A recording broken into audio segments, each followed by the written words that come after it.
يا أيها الذين آمنوا صلوا عليه وسلموا تسليما اللهم صل على سيدنا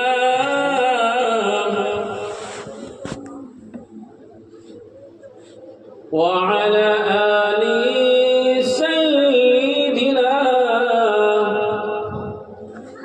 ومولانا محمد بنامي جهادار جعفري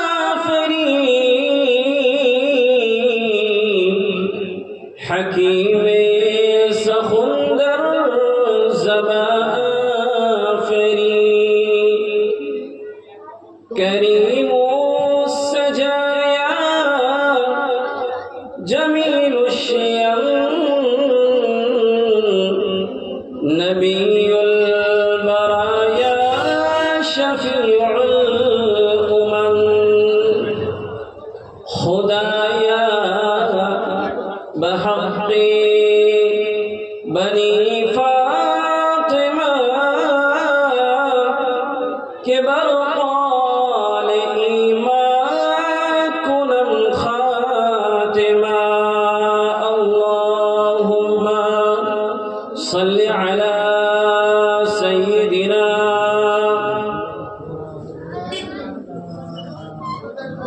وعلى آل سيدنا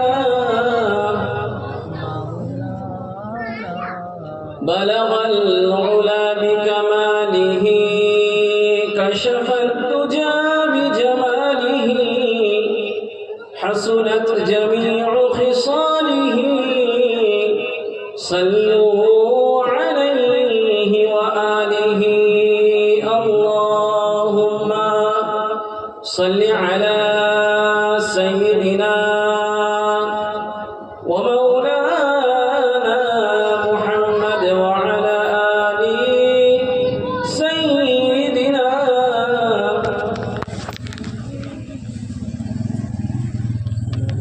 صلى الله عليه وسلم تسليما كثيرا كثيرا সম্মানিত উপস্থিতি মুআজ্জাজ সামিঈন কিরাম বিদায়ী বক্তা আমাদের মাননীয় সম্মানীয় ইমাম সাহেব হুজুর স্টেজের সভাপতি সাহেব কমিটির সদস্যগণ ভাই বাবাজিরা বিশেষ করে নববী দিবসের উপলক্ষে মাদ্রাসার এই মেহফিল স্বরূপপুর গ্রামবাসী ভাই বৃন্দ পর্দার আড়ালে আমার মা বোনেরা সকলে অন্তর থেকে সালাম আসসালামু আলাইকুম ওয়া রাহমাতুল্লাহি ওয়া বারাকাতুহু। যে আয়োজন আপনারা করেছেন আলহামদুলিল্লাহ খুবই সৌন্দর্যের সাথে মেহফিলটা করা হয়েছে। সৌন্দর্যের সাথে মেহফিলের সমস্ত যাবতীয় কাজকর্মকে সম্পন্ন করা হয়েছে।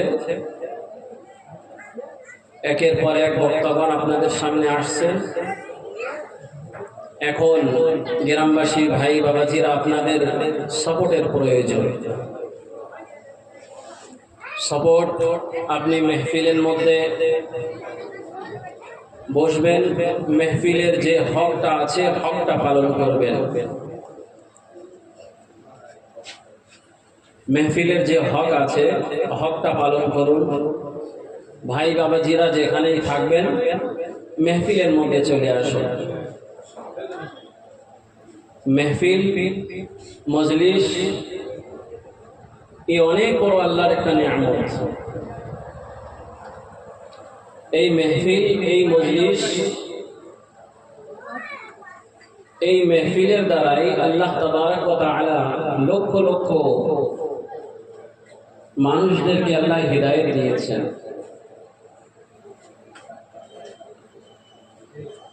সেই মেহফিলটা আমাদের সকলকে মাথায় রাখতে হবে। মেহফিলের আদাব,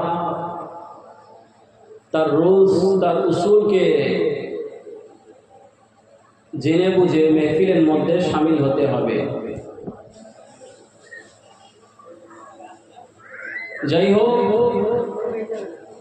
একের পর একটা বক্তাগণ আপনার সামনে আসবে, আপনারা চলে আসুন মেহফিলের মধ্যে।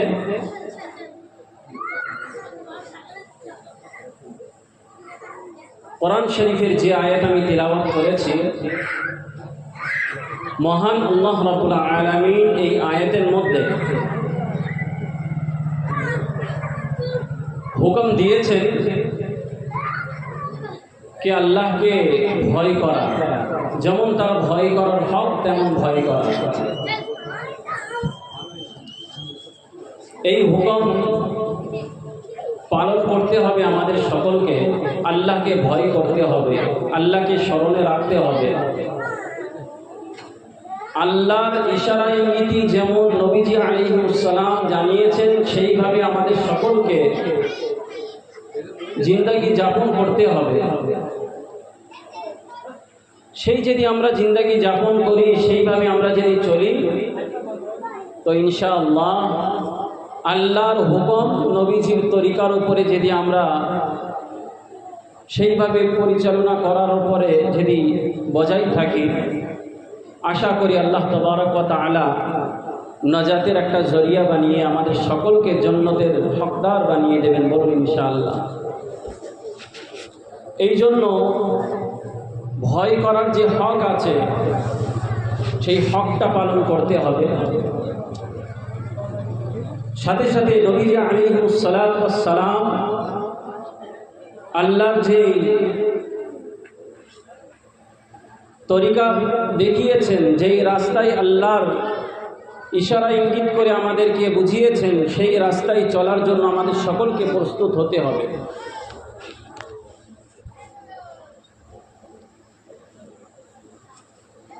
এই জন্য নবীজি আলাইহিস সালাতু ওয়াস সালাম বললেন, ইন্নাল হায়া ওয়াল ঈমান কুরানা জামিআ ফাইযা রুফিআ আহাদুহুমা রুফিআল আখার।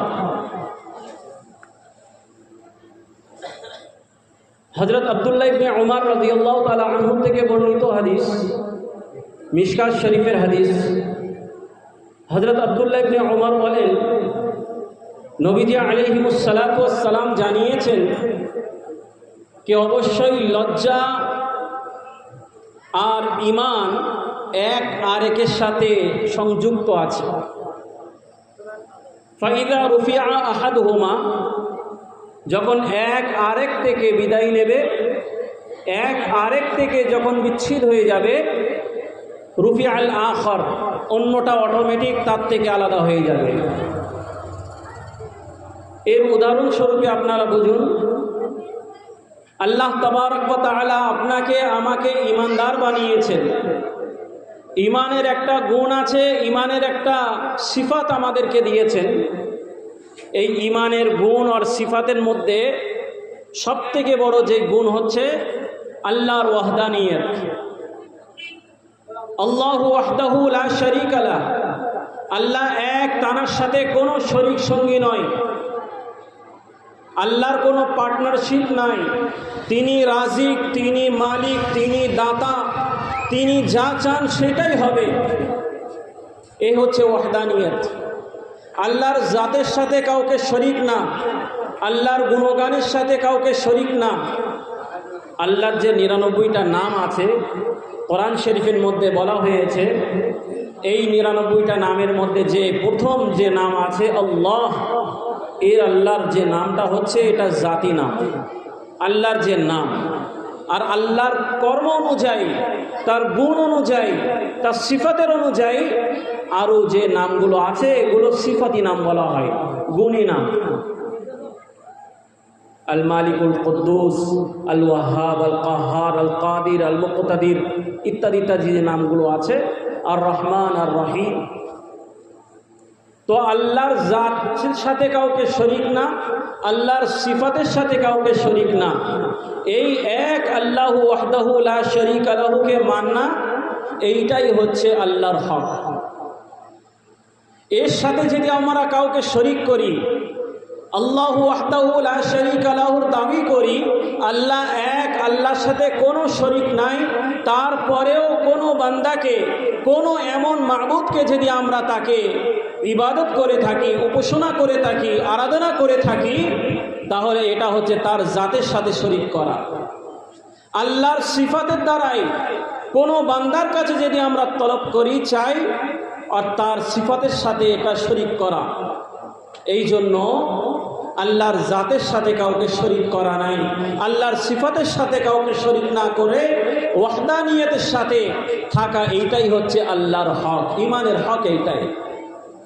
বুখারী শরীফের হাদিসের মধ্যে বলা হয়েছে আল্লাহর উপরে বান্দার হক কি, আর বান্দার উপরে আল্লাহর কি হক। আল্লাহ তো আহকামুল হাকিমিন, আল্লাহ তো আরহামার রাহিমিন।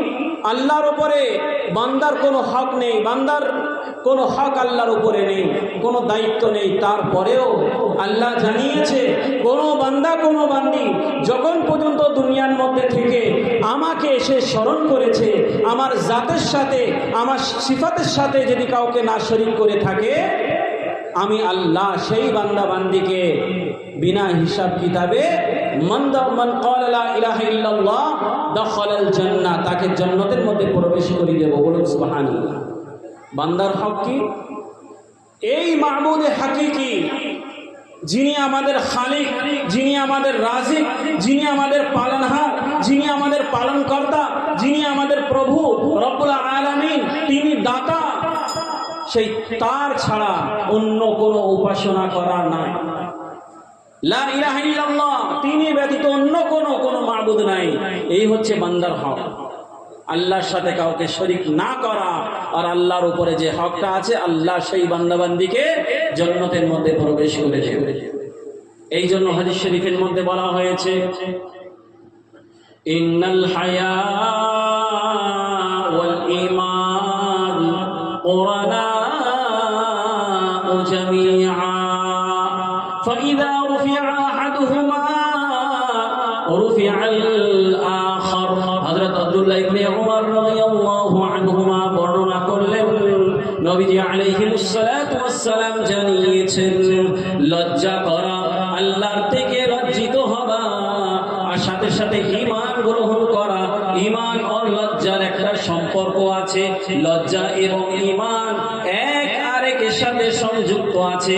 যদি এক আরেক থেকে যদি দূর হয়ে যায়, বিচ্ছিন্ন হয়ে যায়, মানুষ বেঈমান হয়ে যেতে পারে। ঈমান আছে কিন্তু লজ্জাহীন, ঈমান আছে কিন্তু লজ্জাহীন, লজ্জা নেই। সেই লজ্জাহীন ব্যক্তিদের জন্য আল্লাহ রাসূল সাল্লাল্লাহু আলাইহি ওয়াসাল্লাম বললেন, হযরত আব্দুল্লাহ ইবনে উমর রাদিয়াল্লাহু আনহুমার হাদিস অনুযায়ী, সেই এক ব্যক্তি যাদের মধ্যে ঈমান আছে, ইসলাম আছে, আমল আছে, কিন্তু লজ্জার থেকে বঞ্চিত, তার মধ্যে লজ্জা নেই, আল্লাহর সেই ভয় নেই, আল্লাহর থেকে সেই লজ্জা নেই। কোরআন শরীফের মধ্যে আল্লাহ বলছেন, আলাম ইয়ালাম বিআন্নাল্লাহা ইয়ারা। বান্দা, কি মনে করছো আমি আল্লাহ তোমাকে কি দেখছি না? সর্বসময় আমি আল্লাহ তোমার উপর আমার সিসি ক্যামেরা চলছে। আল্লাহ সর্বসময় আপনাকে আমাকে দেখছেন। একটা পুলিশের সামনে আমরা কোনো ক্রিমিনাল করতে পারি না, কোনো ক্রাইম করতে পারি না, কোনো জুর্ম, কোনো গুনাহ করতে পারি না, কোনো এমন একটা বড় মানুষের সামনে আমরা স্পষ্টভাবে কোনো অপরাধ করতে পারি না। তাহলে কেমন এত বড় আহকামুল হাকিমিন আল্লাহর সামনে, তার সিসি ক্যামেরার মধ্যে আমরা লজ্জিত, বেহায়া আর নির্লজ্জ হয়ে, লজ্জাহীন হয়ে আমরা থাকবো। হাদিস শরীফের মধ্যে নবীজি আলাইহিস সালাতু ওয়াস সালামকে জিজ্ঞাসা করেছেন সাহাবারা, ইয়া রাসূলুল্লাহ, ঈমানওয়ালাদেরকে ঈমান বাড়ানোর উপায় কি? নবীজি বললেন, আল হায়া, আল হায়াউ খায়রুন কুল্লুহু। পরিপূর্ণ কল্যাণ হচ্ছে হায়া। পরিপূর্ণ কল্যাণ, পরিপূর্ণ সাকসেস হওয়ার যে জরিয়া ওসিলা, এ হচ্ছে লজ্জা। ফাইদা লাম তাস্তাহতি ফাসনা বিমা শিতা। আল্লাহ রাসূল বললেন, যখন কোনো ব্যক্তির থেকে লজ্জা দূর হয়ে যাবে, ফাসনা বিমা শিতা, যা পারে সেই করুক। তার উদাহরণ হযরত আব্দুল্লাহ ইবনে উমর রাদিয়াল্লাহু আনহুমা বললেন, উদাহরণ কি? একটা লজ্জাহীন বান্দা, ধরুন সে সম্মানীয় মানুষ, তার থেকে লজ্জা চলে গিয়েছে, তার থেকে আল্লাহর ভয় চলে গিয়েছে, ঈমানওয়ালা আছে, ইসলামওয়ালা আছে, আমল করছে, 5 ওয়াক্ত নামাজি আছে, মুখের উপরে দাড়ি আছে, মাথার উপরে টুপি আছে, মহিলাদের হিজাব আছে, পর্দা আছে, কিন্তু সেই বান্দা বান্দি লজ্জার থেকে বঞ্চিত হয়েছে। আল্লাহ বলছেন, এই বান্দা এই বান্দিকে আমি রব্বুল আলামিন যখন তাকে লাঞ্ছিত করার মন হবে, তাকে বঞ্চিত করার মন হবে, মানুষদের কাছে তাকে নিকৃষ্ট করার মন হবে, তাকে আল্লাহ যদি তাকে দুনিয়ার মধ্যে জলিল করতে চায়, তাকে পথভ্রষ্ট করতে চায়, তাকে দুনিয়ার মধ্যে তাকে বঞ্চিত করতে চায়, সর্বপ্রথম ওই বান্দা ওই বান্দির থেকে আল্লাহ রব্বুল আলামিন লজ্জাকে ছিনে নেবে, কেড়ে নেবে। লজ্জা যখন সেই বান্দা সেই বান্দির থেকে আল্লাহ লজ্জাকে কেড়ে নেবে, ছিনে নেবে, সেই বান্দা সেই বান্দির লজ্জাতে কেড়ে নেওয়ার পরে সে নির্লজ্জ হয়ে যাবে। দেখুন আল্লাহ রাসূল সাল্লাল্লাহু আলাইহি ওয়াসাল্লাম কিভাবে বুঝিয়েছেন। আগে একটা হাদিস আমি জানিয়েছি, তারপরের হাদিস এটাও মিশকাত শরীফের হাদিস। এখন সে লজ্জাহীন হওয়ার জন্য সর্বপ্রথম লজ্জা নেই, মুখে দাড়ি, মাথায় টুপি, মহিলাদের হিজাব, পর্দা, দিনদারি, কিন্তু সেই লজ্জা নেই। ঘরের ভিতরেও গুনাহ করছে, বাইরেও গুনাহ করছে, মানুষদের সামনেও গুনাহ করছে, গোপনেও গুনাহ করছে। সে আল্লাহর কোনো ভয় করে না, মানুষের কোনো পরোয়া করে না, গুনাহ করে করে সে লজ্জাহীন হয়ে নির্লজ্জ হয়ে গিয়েছে। আল্লাহ রাসূল সাল্লাল্লাহু আলাইহি ওয়াসাল্লাম বললেন, এই ধরনের মানুষ যখন তার মধ্যে লজ্জা থাকবে না, সে নির্লজ্জ হয়ে যাবে। সর্বপ্রথম নামাজ পড়ুক, রোজা রাখুক, দান খয়রাত করুক, হিজাব করুক, কোনো বি আমল করুক, তার মধ্যে ঈমান আছে, ইয়াকিন আছে, আল্লাহর ভয় আছে, কিন্তু আল্লাহর লজ্জা না থাকার কারণে নির্লজ্জ হয়ে সে বেঈমান হয়ে যাবে। তার উদাহরণ নবীজি বললেন, নবীজি আলাইহিস সালাম বললেন, তাকে লজ্জাকে আল্লাহ তাআলা কেড়ে নেবে প্রথম। তারপরের স্টেপে যখন সেই মানুষ নির্লজ্জ হয়ে যাবে, তখন কি করবে? এক আরেকের উপরে শত্রুতা করবে, বুগজ রাখবে, আদাওয়াত রাখবে, হিংসা করবে। সেই নির্লজ্জ ব্যক্তি, সেই ছেলে হোক কি মেয়ে হোক, মানুষদের উপর হিংসা করবে। যখন হিংসা করবে, বুগজ করবে, আরবিতে বলা হয় বুগজ করবে, আর তার উপরও মানুষ তার বিপক্ষে, মানুষও তার উপরে বুগজ করবে, মানে হিংসা করবে। এ তার উপরে করছে, মানুষ তার উপরেই করছে, বুগজ করছে, মকবুজ হচ্ছে। এই ক্ষেত্রে সে মানুষদের, জনগণের সামনে নির্লজ্জের মধ্যে আরো বেড়ে যাবে। এখন সে লজ্জা পাবে, কষ্ট পাবে, মুখের থেকে আস্তে আস্তে দাড়িও চলে যাবে, মাথার থেকে টুপি পাগড়িও চলে যাবে, শরীয়তের কোনো হুকুম তার মধ্যে সেইভাবে থাকবে না। মানুষ তাকে ভদ্র মানুষ মনে করছিল, মানুষ তাকে লজ্জাওয়ালা মানুষ মনে করছিল, আল্লাহওয়ালা মানুষ মনে করছিল, হাফেজ সাহেব তাকে মনে করছিল, হাজি সাহেব মনে করছিল, বড় জান্নাতি নারী তাকে মনে করছিল। নির্লজ্জ হওয়ার জন্য এখন তাকে মানুষের সামনে তার কোনো ভ্যালু নেই। আমানত যদি তার কাছে থাকে, কিছু ধার কিংবা তার কাছে রেখে থাকে, মানুষ তার থেকে নিয়ে নেবার চিন্তা ভাবনা করবে। কেন? আল্লাহর তার মধ্যে ভয় নেই। 5,000 কি 10,000 টাকা রেখেছি, হতে পারে এই বান্দা এই বান্দি ওর মধ্যে ফাঁকি দিতে পারে, আর সেটা দেবেই। আস্তে আস্তে দিন পরিবর্তন হয়ে যাচ্ছে, চেঞ্জ হয়ে যাচ্ছে। আল্লাহ রাসূল সাল্লাল্লাহু আলাইহি ওয়াসাল্লাম বললেন, তার মধ্যে থেকে আমানত দূর হয়ে যাবে, মানুষের যেটা ভরসা সেটা দূর হয়ে যাবে। আমানত দূর হওয়ার পরে যার কাছে সেটা আমানত মানুষের ছিল, তার মধ্যে সে খেয়ানত করে বসবে। আমানতে খেয়ানত করা মুনাফিকের চিহ্নের মধ্যে, আলামতের মধ্যে, 3টি বড় আলামতের মধ্যে একটি আলামত আমানতে খেয়ানত করা। তো এই খেয়ানত করে বসবে, এখন এই খাইন হবে মানুষের সামনে, তারপরে সে মানুষদের সামনে এত পরিমাণে লাঞ্ছিত হয়ে যাবে, এত পরিমাণে বঞ্চিত হয়ে যাবে, এত পরিমাণে নিকৃষ্ট হয়ে যাবে, সে আস্তে আস্তে আস্তে আস্তে মানুষের রহম, মানুষের সম্মান, মানুষের সাথে সালাম মুসাফা করা সে সব দূর হয়ে যাবে।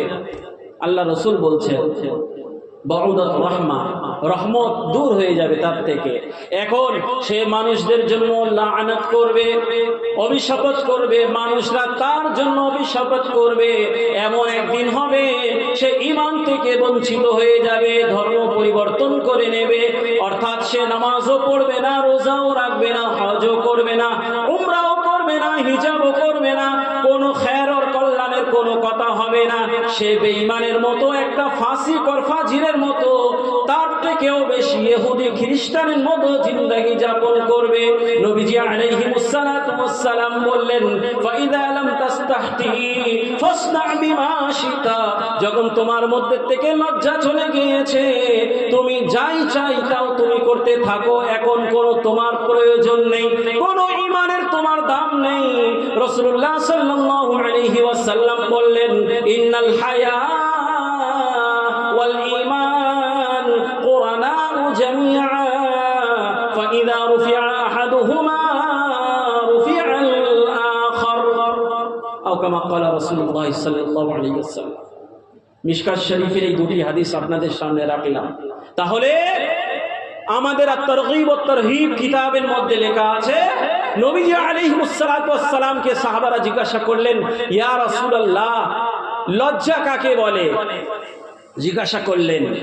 নবীজি আলাইহিস সালাম বললেন যে তোমার চোখের হিফাজত করো আর মাথাকে হিফাজত করো, ওয়াল ইয়াহফিজিল বাতন ওয়া মা হাওয়া, পেটকে হিফাজত করো আর পেটের আশেপাশে যে উজু আছে, অঙ্গ আছে, পেশাব পায়খানার জায়গা স্থান, তাকে হিফাজত করো।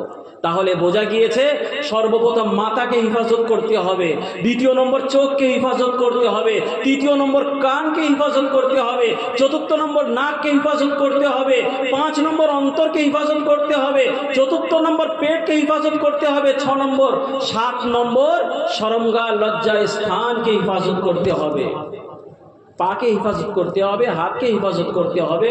যখন মানুষের মধ্যে লজ্জা চলে আসবে, আল মুসলিমু মান সালিমাল মুসলিমুনা মিন লিসানিহি ওয়া ইয়াদিহি, আল্লাহ রাসূল সাল্লাল্লাহু আলাইহি ওয়াসাল্লাম বললেন, কোন ব্যক্তি, কোন বান্দা বান্দি পরিপূর্ণভাবে মুসলমান হতে পারবে না, পরিপূর্ণওয়ালা ঈমানওয়ালা হতে পারবে না, যতক্ষণ পর্যন্ত তার হাত থেকে, তার উজবত থেকে, অঙ্গ থেকে অন্য মানুষ তার জবান থেকে নিরাপত্তা অবস্থায় না থাকিবে। নিরাপত্তা অবস্থায় কখন আসবে? মানুষের মধ্যে যখন হায়া চলে আসবে, লজ্জা চলে আসবে, সে আল্লাহর ওয়ালা বানতে পারবে। লজ্জা আসার জন্য মুজাদ্দিদ আল ফিসানি রাহমাতুল্লাহি আলাইহি হুজুরকে জিজ্ঞাসা করলেন, হুজুর, লজ্জা তৈরি হবে কি করে? মুজাদ্দিদ আল ফিসানি সরহিন্দি রাহমাতুল্লাহি আলাইহি বললেন যে বাবা, লজ্জা তৈরি হবে নিজের কেরামতি। কি কেরামতি? এইটাই হবে লজ্জা তৈরি করার কেরামতি। নিজে প্রত্যেক ফরজ নামাজের পরে, নফল নামাজের পরে 5 মিনিট 10 মিনিট বসে নিজের আমলকে দেখো, নিজের জীবনের কর্মকাণ্ডগুলো দেখো, যে আমি কি গুনাহ করেছি, আল্লাহর হক আমার উপরে কি, কিন্তু আজ আমি কি করে গিয়েছি, আর আল্লাহর পুরস্কার যেগুলো আল্লাহ দিয়েছে, আল্লাহ খাবিয়েছে, আল্লাহ দিয়েছে, আল্লাহর যে হক আছে, এই হককে ফলো করো, তাকে ভাবনা চিন্তা করো, অটোমেটিক তোমার মধ্যে আল্লাহর লজ্জা পয়দা হয়ে যাবে। বলুন সুবহানাল্লাহ। কিন্তু আজ আমাদের সময় নেই। ইমাম সাহেব যদি 2 মিনিট বেশি করে দেয়, আমরা ঘড়ি দেখি আর পরে বাইরে সমালোচনা শুরু করে দেই। 5 মিনিট নামাজের পর বসে, আল্লাহর সামনে কাঁদার সময় নেই। ঠিক বলছি কি ভুল বলছি ভাই? আমরা হয়েছি তাই। এই জন্য আল্লাহর লজ্জা আমাদের কাছে সেইভাবে আসতে হবে। এর জন্য কোরআন শরীফের মধ্যে বলা হয়েছে, ওমানা আরাদা আন যিকরি ফাইন্না লাহু মাঈশাতান দানকা, যারা আমার জিকির থেকে, আমার স্মরণ থেকে যারা বঞ্চিত হয়েছে, তাদের জীবনকে আমি কষ্টকর বানিয়ে দেই। আল্লাহ বলছেন কোরআন শরীফের মধ্যে, তাদের রিজককে কম করে দেই। কিন্তু যারা আল্লাহর জিকির করে, আল্লাহকে স্মরণ করে, আল্লাহকে সর্বসময় মনে করে, তাহলে আল্লাহ তাদের জীবনকে আরো কি করে দেয়? লম্বা করে দেয়, তার জীবনের মধ্যে বরকত দিয়ে দেয়। একটা আল্লাহওয়ালা ডাক্তার আব্দুল হাই আরিফি সাহেব রহমাতুল্লাহি আলাই, এখান থেকে 100 বছর আগে সিলসিলায় চিশতিয়ার বড় একটা পীর সাহেব ছিলেন, আল্লামা ডাক্তার মৌলানা আব্দুল হাই সাহেব আরিফি রহমাতুল্লাহি আলাই। তানার কাছে একটা মানুষ এসে জিজ্ঞাসা করলেন, হুজুর, আল্লাহ তাবারক ওয়া তাআলার লাখ লাখ শুকরিয়া कि আল্লাহ তাবারক ওয়া তাআলা আমাকে ইহসানের এই নিয়ামত থেকে আমাকে আল্লাহ পরিপূর্ণ তার অধিকার আমাকে বানিয়ে দিয়েছেন। ইহসান হাদিস শরীফ আছে, হাদিসে কুদসি আছে, হাদিসে কুদসির মধ্যে ইহসান, ইহসান কাকে বলে? জিবরাইল আলাইহিস সালাম মানুষের রূপ ধারণ করে নবীজি আলাইহিস সালামের হাঁটুর সাথে হাঁটু লাগিয়ে দিয়ে সামনে বসে গিয়েছেন। এমন একটা সময় সাহাবারা জিজ্ঞাসা করেছেন, ইয়া রাসূলুল্লাহ, বিভিন্ন রকম প্রশ্নের মধ্যে, কে অমুক কি, অমুকের আব্বার নাম কি, এ কি, ও কি। একবার নবীজি আলাইহিস সালাম রাগান্বিত হয়ে জিজ্ঞাসা করলেন, এ কি প্রশ্ন, এই ধরনের প্রশ্ন তোমরা করবে না।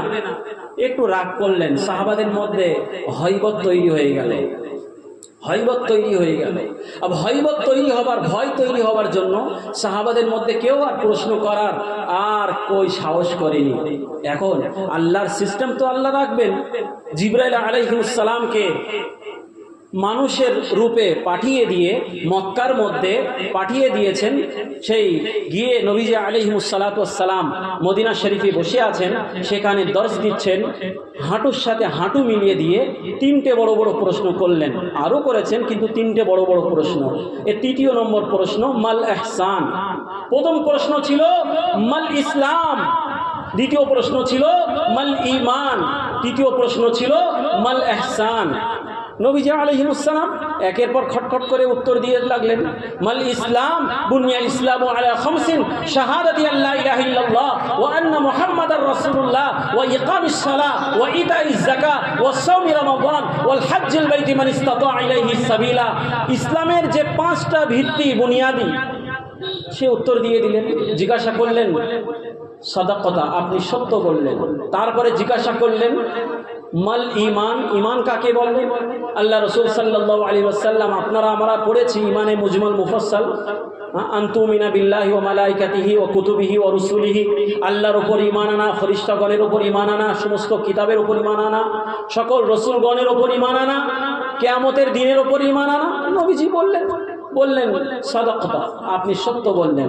মানে প্রশ্নও করছেন, আবার তার উপরে প্রমাণও করছেন, ঠিক বলেছেন। সাহাবারা দেখছে, এ তো মদিনা শরীফের কোনো মানুষ না। উটের উপরে বসে আসলেন আর সাদা কাপড় পোশাক পরে আসলেন। মদিনা যদি অনেক দূর থেকে আসেন, পোশাকের ওপরে সাদা কাপড়ের উপরে দাগ পড়ে যাবে।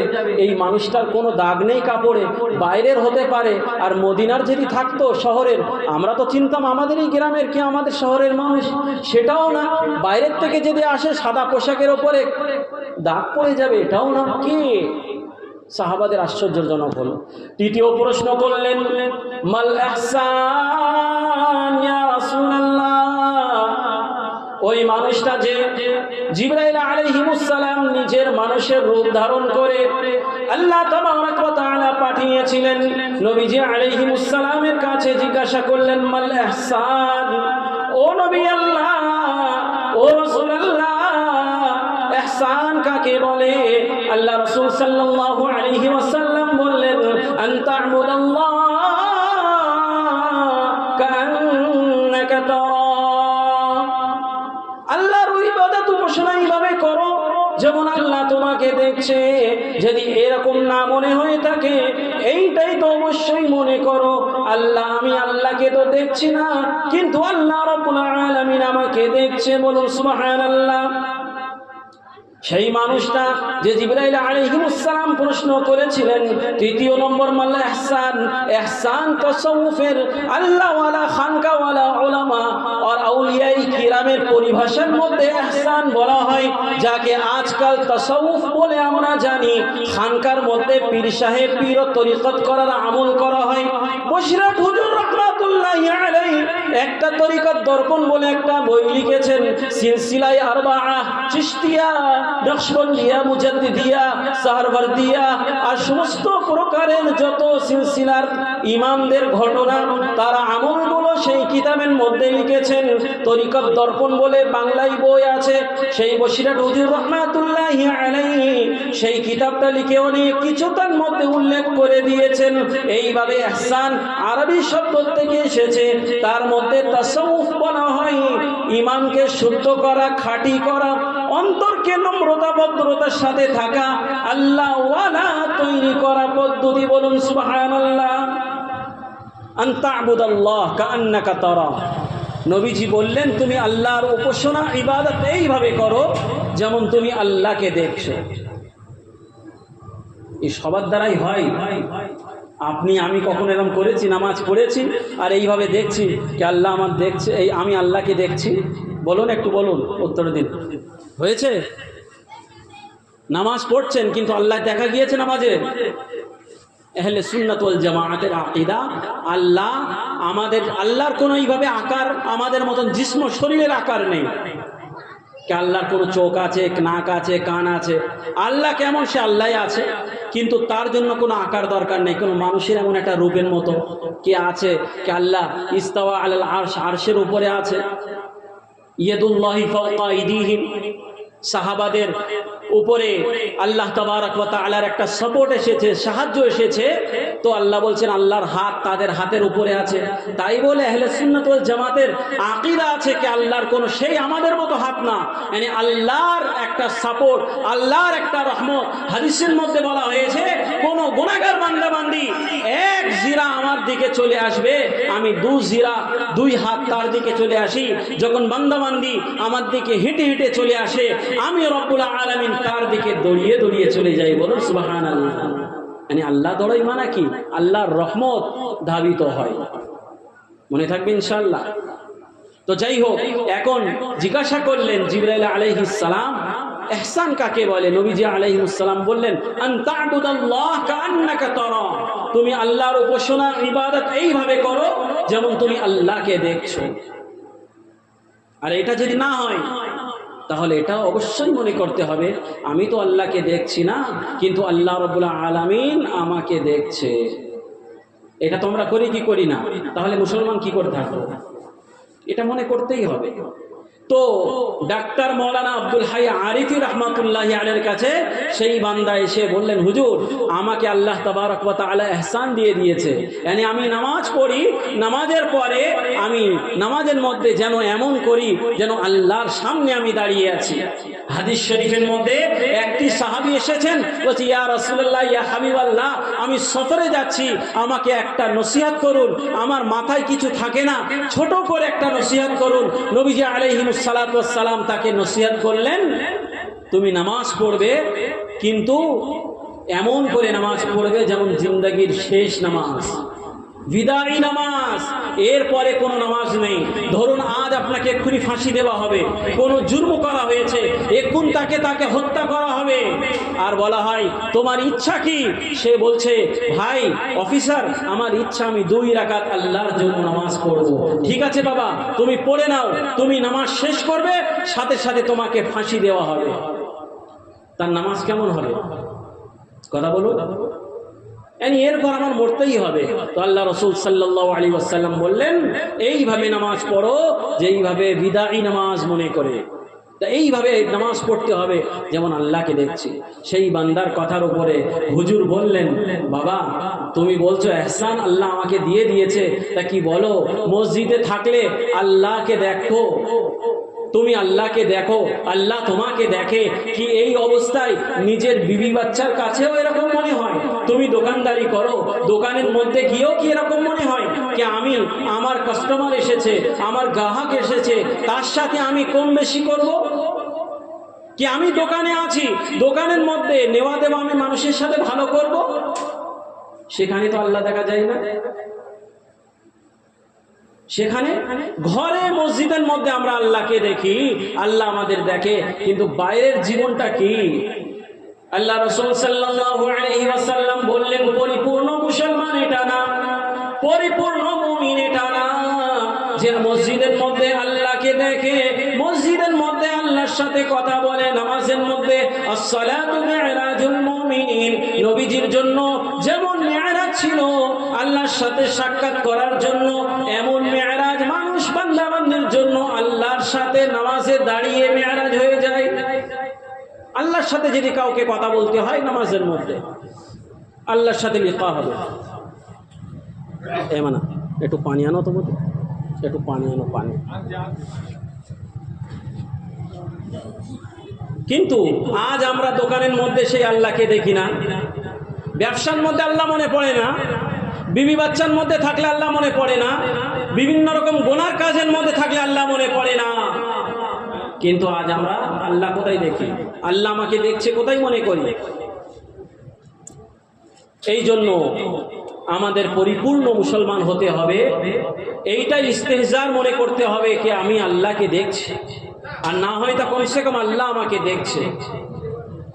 সাহাবাদের ঘটনা কোরআন শরীফের মধ্যে অনেক জায়গায় জায়গায় লেখা আছে, কিন্তু আল্লাহ তাবারক ওয়া তাআলা সূরা নূরের মধ্যে 18 পারার মধ্যে আল্লাহ তাবারক ওয়া তাআলা কোরআন শরীফের মধ্যে সাহাবাদের জীবন যাপন করার একটা তরিকা বর্ণনা করলেন। রিজালুল্লাহ তুলহিহিম, আল্লাহ রাসূল সাল্লাল্লাহু আলাইহি ওয়াসাল্লামের প্রিয় সাহাবা, তাদের ঘটনা আল্লাহ বর্ণনা করলেন।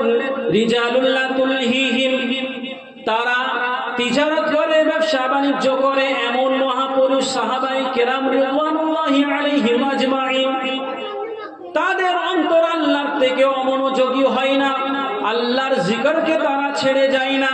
দোকানে থাকলেও আল্লাহর জিকির, মকানে থাকলেও আল্লাহর জিকির, বিবি বাচ্চার থাকলেও আল্লাহকে স্মরণ রেখে থাকে। বিবি বাচ্চার সাথে যেই মামলা করা হয় আল্লাহর জন্য, মসজিদের মধ্যে যে ইবাদত করা হয় আল্লাহর জন্য, কাস্টমারের সাথে যা নেওয়া দেওয়া হয় সেটাও আল্লাহর জন্য। এটা যদি হয়ে থাকে 24 ঘন্টার জিন্দেগি যাপন করা আপনার জন্য, আমাদের জন্য ইবাদত হয়ে যাবে। বলুন সুবহানাল্লাহ। রিজালুল্লাহ তুলহিহিম, আল্লাহর কোরআন জানিয়েছে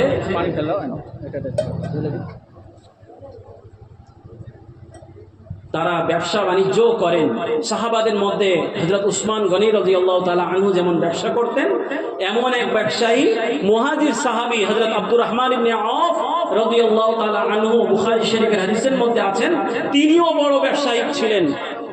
মদিনায় গিয়েছেন, নবীজি আলাইহিস সালাম বলছেন এই মুহাজির সাহাবী যখন মদিনায় এসেছেন, আনসারী সাহাবীদের কাছে এসেছেন, আনসারী সাহাবী আমার সাহাবী, এরা অসহায়,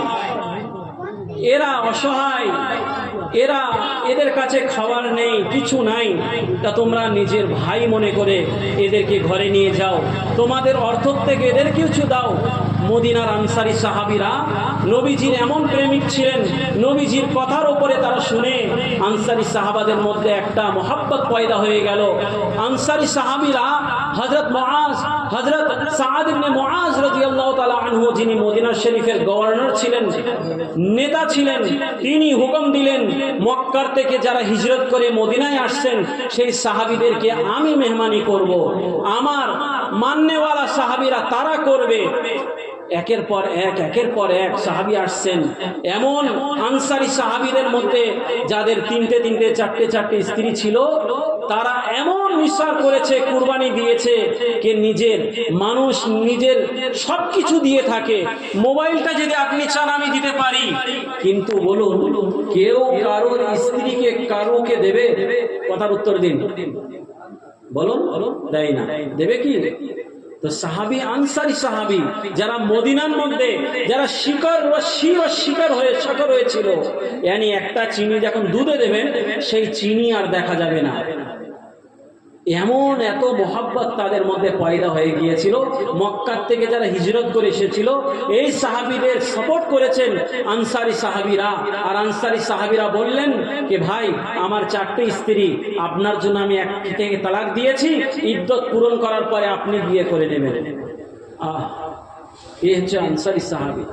এই আনসারী সাহাবী একবার বলতে লাগলেন হযরত আব্দুর রহমান ইবনে আওফ রাদিয়াল্লাহু তাআলা আনহুকে, হযরত আব্দুর রহমান ইবনে আওফ রাদিয়াল্লাহু তাআলা আনহু বললেন, ভাইজান আমাকে বাজারের রাস্তাটা দেখিয়ে দাও, তিনি ব্যবসা করতে চান।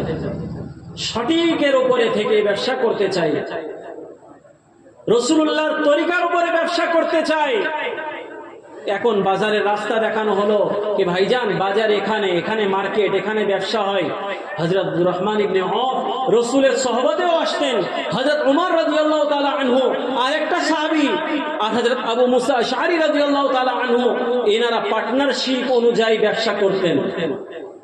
একদিন রাসূলের সহবতে থাকতেন আর এক ব্যবসা করতে যেতেন, দ্বিতীয় রাসূলের সহবতে থাকতেন, তৃতীয় ব্যবসা করতে যেতেন। রাসূলের কাছ থেকে যে হাদিসগুলো শুনেছেন তাকে শেয়ার করতেন হযরত ওমর রাদিয়াল্লাহু তাআলা আনহু। তো এইভাবে সাহাবাদের মধ্যে ব্যবসা তানারাও করতেন। হযরত আবু বকর সিদ্দিক রাদিয়াল্লাহু তাআলা আনহু বিজনেস করেছেন, নবীজি আলাইহিস সালাম তিনিও বিজনেস ব্যবসা করেছেন, হযরত ইমামে আযম নু'মান ইবনে সাবিত আবু হানিফা তিনিও ব্যবসা করেছেন। ব্যবসা করা সুন্নাত, ব্যবসা করা এটা আল্লাহর হুকুম, উপার্জন করা এটা আল্লাহর হুকুম, কিন্তু তরিকা রাসূলুল্লাহ সাল্লাল্লাহু আলাইহি ওয়াসাল্লামের উপর। মদিনা শরীফের মধ্যে এসে সাহাবী রাসূল মুহাজির সাহাবী হযরত আব্দুর রহমান ইবনে আওফ রাদিয়াল্লাহু আনহু এসে জিজ্ঞাসা করলেন, ভাইজান আমাকে বাজারের রাস্তা দেখিয়ে দাও, আমাকে বাজারে মার্কেটের রাস্তা দেখিয়ে দাও। উপার্জন করলেন আল্লাহ 1 থেকে 10, 10 থেকে 100, তার থেকে হাজার লক্ষ লক্ষ টাকা হযরত আব্দুর রহমান ইবনে আওফের মালিক বানিয়ে দিয়েছেন। সুবহানাল্লাহ। তিনি নিজের উপরে ব্যবসা শুরু করেছেন। রিজালুল্লাহ তুলহিহিম আন তিজারাতিন, রিজালুল্লাহ তুলহিহিম। কোরআন শরীফের মধ্যে আল্লাহর কোরআন সেই সাহাবীদের বর্ণনা জানিয়ে বললেন, এমন একটি সাহাবী তারা ব্যবসা করেছেন, তারা বিজনেস করেছেন, হালাল পদ্ধতির উপরে উপার্জন করেছেন, কিন্তু তাদের অন্তর আল্লাহর নিজাত থেকে, আল্লাহর স্মরণ থেকে কখনো বঞ্চিত হয়নি। ঘরের মধ্যে মসজিদের মধ্যে যেমন আল্লাহর সাথে কথা বলেছেন, ব্যবসা করতে গিয়েও আল্লাহর জন্য ব্যবসা করেছেন। তাদের জিন্দেগি আল্লাহ আলোকিত বানিয়ে দিয়েছেন। বলুন সুবহানাল্লাহ। আল্লাহ তাদের এমনি পরমানা দিয়েছে, রাদিয়াল্লাহু আনহু ওয়া রাদু আন। আল্লাহ তাদের থেকে রাজি আর তারা আল্লাহর থেকে রাজি। একবার বলুন সুবহানাল্লাহ। as-sahabatu kulluhum adul, সকল সাহাবা হকের উপরে থেকে তারা কাজ করেছেন। সেই আব্দুর রহমান ইবনে আওফ একবার খেতে বসেছেন, এক দস্তরখানের উপরে এক জায়গা আর একটা সবজি পেয়েছেন। হযরত আব্দুর রহমান ইবনে আওফের চোখ দিয়ে ঝরঝর করে পানি পড়ে। আমি আব্দুর রহমান, আজ আমি খেতে বসেছি, একের জায়গা আরেকটা তরকারি, দুটো তরকারি। আমার ভাই হযরত হামজা, আমিরে হামজা, রাসূলের চাচা, তাকে হত্যা করে দেওয়া হয়েছে, তাকে টুকরো টুকরো করে দেওয়া হয়েছে। তাকে যখন কাফন করার জন্য, যখন তাকে তাজহিজ ও তাকফিন করার জন্য, তখন তাকে যখন কাফন পরানো হয়েছে, কাফন শর্ট হয়ে গিয়েছে। নবীজি মাথার দিকে টানলে পা খুলে যায়, পায়ের দিকে টানলে মাথা খুলে যায়। নবীজি আলাইহিস সালাম বললেন, মক্কার ইজখির ঘাস থেকে ঢেকে দাও। এক ধরনের ঘাস পাওয়া যায়। হযরত আব্দুর রহমান ইবনে আওফ কাঁদতে কাঁদতে হাত ধুয়ে উঠে গেলেন। লক্ষ লক্ষ কোটি কোটি টাকার মালিক, কিন্তু অবস্থা ছিল আল্লাহর ভয়। এমনি আল্লাহ বলেনি তাদের। তিরমিজি শরীফের হাদিসের মধ্যে নবীজি আলাইহিস সালাতু ওয়াস সালাম এই ধরনের ব্যবসা বিজনেস ওয়ালাদেরকে বললেন, আত-তাজিরুস সুদুকুল আমিন মা'আন নাবিয়্যিন ওয়াস সিদ্দীকিন ওয়াশ শুহাদা। এই ধরনের আমানতদার ব্যবসা বিজনেস করনে ওয়ালা, যার মধ্যে রাসূলের তরিকা আছে, যার মধ্যে রাসূলের মুহাব্বত আছে, আল্লাহর জন্য তারা ব্যবসা করে, আল্লাহর জন্য জিন্দেগি যাপন করে। কিয়ামতের দিনে আম্বিয়া আলাইহিস সালাতের লাইনের মধ্যে তাদের সুপারিশ করে জান্নাতের হকদার হয়ে যাবে। নবীগণের সাথে তার ঠিকানা হবে, আম্বিয়া আলাইহিস সালামের সাথে তাদের ঠিকানা হবে, শুহাদাগণের সাথে তাদের মর্যাদা হবে, সিদ্দিকিন সালিহিন ওয়ালা আল্লাহ আউলিয়া আল্লাহদের সাথে তার ওঠা বসা হবে। বলুন সুবহানাল্লাহ। আল্লাহ রাসূলের একটা সিফাত, সিফাত as-suduq, সত্যবাদী, আমিন, আমানতদার। আমি প্রথম হাদিস বলেছিলাম, যখন মানুষ লজ্জাহীন হয়ে যায় সে আমানতদার থাকে। বলেছিলাম কি বলিনি? এখন আল্লাহ থেকে লজ্জা করতে হবে। সেই লজ্জা, আমাদের এই লজ্জার জন্য ওলামারা লিখেছেন দুই প্রকারের লজ্জা। এক প্রকারকে বলা হয় হুকুকুল্লাহ, আর এক প্রকারকে বলা হয় হুকুকুল ইবাদ। এক প্রকার আল্লাহর হক, আর এক প্রকার হচ্ছে বান্দা বান্দীদের হক।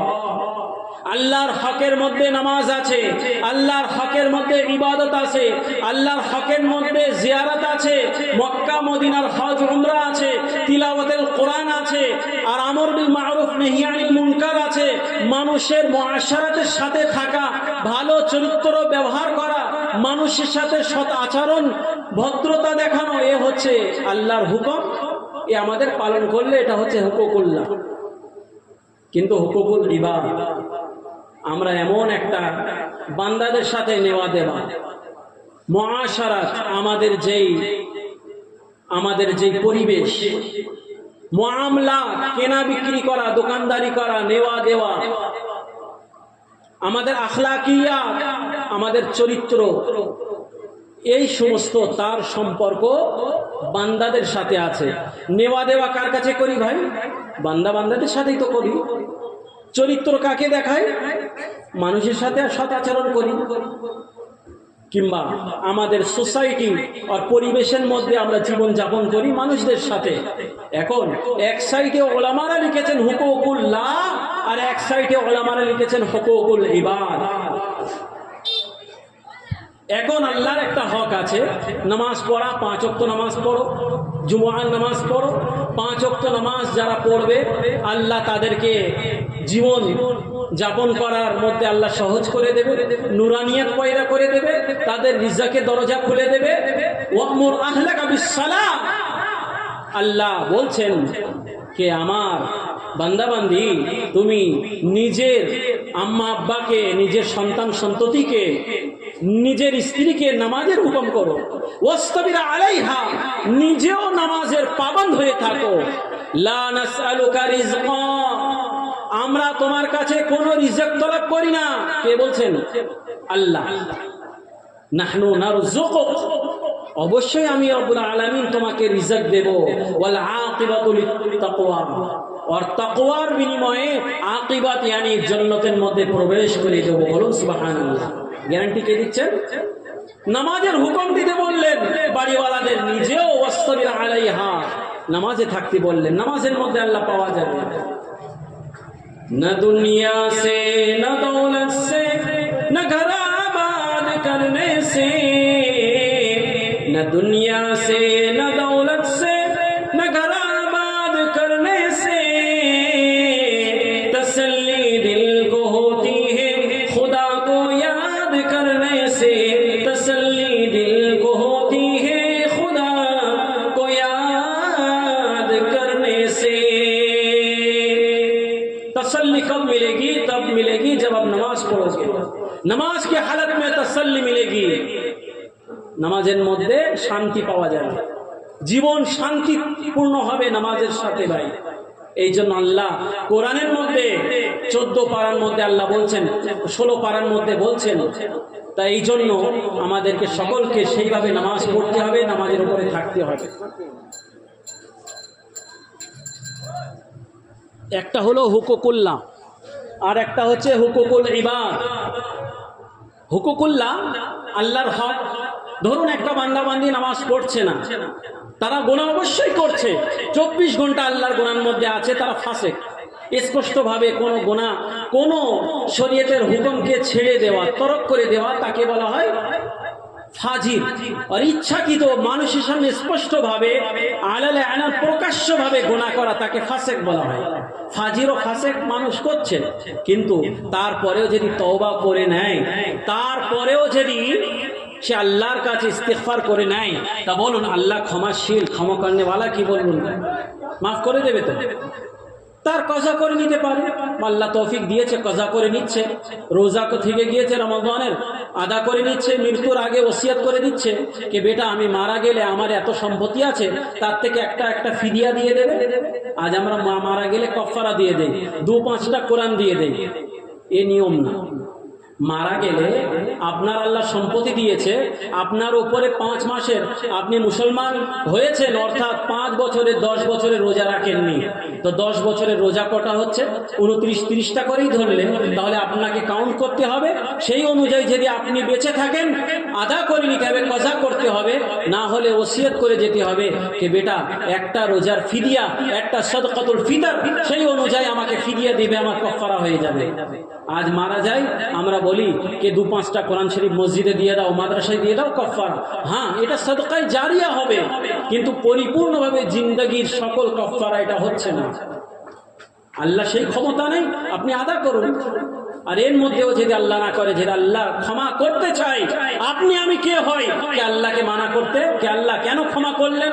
2 মাসের রোজা কাজা আছে কেউ বলুন? সে আল্লাহর ইচ্ছা। কিন্তু হুকুকুল্লাহর মধ্যে কোনো টেনশন নেই। আল্লাহ যদি চাই ক্ষমা করতে পারে, না পারে কোনো তার গ্যারান্টি নেই। বান্দার কাছে ইখতিয়ার আছে, আদা করার জন্য সময় সুযোগ দিয়েছে। হুকুকুল ইবাদের মধ্যে কোনো সুযোগ নেই। ও ভাই বাবাজিরা শুনে নিন, ভয়ঙ্কর জিনিস। একটা মানুষ শরাব পান করছে, মদ পান করছে, মদ পান করাকে সে নিন্দনীয় মনে করে, খারাপ মনে করে। অপর সাইডে দেখুন আরেকটি মানুষ গীবত করছে, চুগলি করছে, পরনিন্দা পরচর্চা করছে, সেই বান্দা সেই বান্দি কখনো মনে করবে না আমি গুনাহ করছি। অথচ হাদিস শরীফের মধ্যে, কোরআন শরীফের মধ্যে বলা হয়েছে যেমন একটা মদখোর মদ খাচ্ছে, যেমন একটা জিনাকারী জিনা ব্যভিচারী করছে, তেমনই গুনাহ এমন একটা পরচর্চা পরনিন্দা করা গীবত করনেওয়ালা আল্লাহ দিচ্ছে। যেমন একটা মদখোর গুনাহ করছে, এই গুনাহ একটা গীবত করনেওয়ালা তার বরং তার থেকেও বেশি। আর বলা হয়েছে হাদিস শরীফের মধ্যে বলা হয়েছে যে তার থেকেও বেশি সূরা হুজুরাতের মধ্যে বলা হয়েছে ওমা ইয়াগতাব বা'দুকুম বা'দা আইয়ুহিব্বু আহাদুকুম আন ইয়াকুলা লাহমা আখিহি মাইতান ফাকারিহতুম। তোমরা এক অপরের কোনো গীবত পরনিন্দা পরচর্চা করো না। কি তোমাদের মধ্যে কোনো ভাই, কোনো বোন, কোনো উম্মতিরা বলুন যে তোমাদের মধ্যে নিজের ভাই বোনের গোশত তার থেকে তাকে মেরে তার লাশ থেকে খাওয়া কেউ পছন্দ করবে? আল্লাহ বলছেন কেউ করবে? কথা বলুন। একটা মদ খাচ্ছে, সে মনে করছে আমি পাপী, মদ খাচ্ছি, এক সময় সে তওবা করতে পারে। কিন্তু আপনি একজনের গীবত করছেন, একজনের পরনিন্দা করছেন, আপনি তার কাছে ক্ষমা চাবেন না চাবেন কোনো গ্যারান্টি নেই। মরেও যেতে পারেন, সেও মরে যেতে পারে। আপনি হজে যাচ্ছেন, কি আপনার হজ কবুল হবে? হবে না। কজনের কাছে আপনি ক্ষমা চাবেন? কিভাবে চাবেন? এ হচ্ছে হুকুকুল ইবাদ, বান্দার হক। কথা বুঝতে পারছেন? হুকুকুল ইবাদ বুঝতে পারছেন? একটা মানুষকে চড় দিয়েছেন, কোনো মানুষকে আঘাত দিয়েছেন, কোনো মানুষকে জমিন আপনি কেড়ে নিয়েছেন, কোনো মানুষ আপনি প্রতিবেশী ইমাম মালিক রাহমাতুল্লাহি আলাইহি বললেন যে আপনার ঘরের ডান সাইড থেকে, বাম সাইড থেকে, পিছন থেকে, আগের থেকে 10 ঘর, এই 40টা ঘর এ হচ্ছে আপনার প্রতিবেশী। আপনার প্রতিবেশী খেয়েছে কি না খেয়েছে কখনো খোঁজ নিয়েছেন? আপনার প্রতিবেশী তার সাথে আপনার ব্যবহার কেমন? সাহাবারা জিজ্ঞাসা করলেন, ইয়া রাসূলুল্লাহ, এমন একটা মহিলা যে সারা জীবন নামাজ রোজা করেছে, বড় আমল ইবাদত করেছে, বড় দান খায়রাত করেছে, কি ও জান্নাতে যাবে? সাহাবাদেরকে উত্তরের নবীজি বললেন, কি ওর প্রতিবেশী তার থেকে সন্তুষ্ট আছে? তো সাহাবা বললেন, ইয়া রাসূলুল্লাহ, না, তার প্রতিবেশী তার থেকে কষ্টের মধ্যে আছে। বললেন, খোদার কসম, সে কখনো লা ইয়াদখুলুল জান্নাহ, তারা কখনো জান্নাতের মধ্যে প্রবেশ করতে পারবে না। কথা বুঝতে পারছেন কিছু? তা এই যে হুকুক, আজ আল্লাহর হক কে আল্লাহর সাথে কাউকে শরীক না করা, রাসূলুল্লাহর হক, রাসূলুল্লাহ সাল্লাল্লাহু আলাইহি ওয়াসাল্লামের তরিকা অনুযায়ী জিন্দেগি যাপন করা। তারপরে তৃতীয় নম্বরের মধ্যে সূরা বনী ইসরাঈলের মধ্যে বলা হয়েছে, কি বলা হয়েছে? ওয়া কাযা রাব্বুকা আল্লা তা'বুদু ইল্লা ইয়্যাহু ওয়া বিল ওয়ালিদাইনি ইহসানা। আল্লাহ রাসূলের পরে তৃতীয় নম্বরের উপরে যদি কারোর হক থাকে, কারোর অধিকার থাকে, সেই হচ্ছে মা বাপের অধিকার। আল্লাহ ফয়সালা করে দিয়েছেন কোরআন শরীফের মধ্যে সূরা বনী ইসরাঈল 15 পারার দ্বিতীয় রুকুর মধ্যে তৃতীয় রুকুর মধ্যে জানিয়েছেন ওয়া ক্বাদা রাব্বুকা আল্লা তা'বুদু ইল্লা ইয়্যাহু ওয়া বিল ওয়ালিদাইনি ইহসানা। আল্লাহ ফয়সালা করে দিয়েছেন মা বাপের সাথে সদাচরণ করা, সদ্ব্যবহার করা, এ হচ্ছে মা বাপের হক। এখন মা বাপের ওপরে ছেলে মেয়েদের হক। আত-তারগীব ওয়াত-তারহীব আর হাদিস শরীফের, মুসলিম শরীফ, বুখারী শরীফের কিতাবের মধ্যে লেখা আছে, নবীজি আলাইহিস সালাতু ওয়াস সালামের হাদিসে আছে, বলছেন কুল্লুকুম রাঈন ওয়া কুল্লুকুম মাসউলুন আন রাঈয়াতিহি। আল্লাহ রাসূল সাল্লাল্লাহু আলাইহি ওয়াসাল্লাম বলছেন তোমরা সকল একটা রাখালের সমতুল্য। রাখাল তাকে রাঈন বলা হয়। রাখাল কাকে বলে? রাখাল এমন একটা ব্যক্তিকে বলে যে ছাগল, গরু কি উট সে চড়িয়ে থাকে। ছাগল এই দিক চলে যাচ্ছে টানছে, গরু আরেক দিক চলে যাচ্ছে খেতে ওর টানছে, উট চলে যাচ্ছে তাকে টানছে, লক্ষ্য দিচ্ছে, রাখালের মতো। তা তোমরা রাখালের মতো।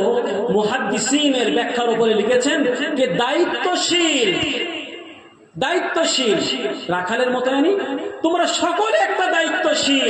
ওয়া কুল্লুকুম মাসউলুন আন রাঈয়াতিহি। তোমাদের মাতাহতি, তোমাদের হাতের মধ্যে যারা মাতাহতি মানুষ আছে তাদের সম্পর্কে তোমাদের থেকে খোঁজ নেওয়া হবে, তোমাদের জিজ্ঞাসাবাদ করা হবে কিয়ামতের মধ্যে।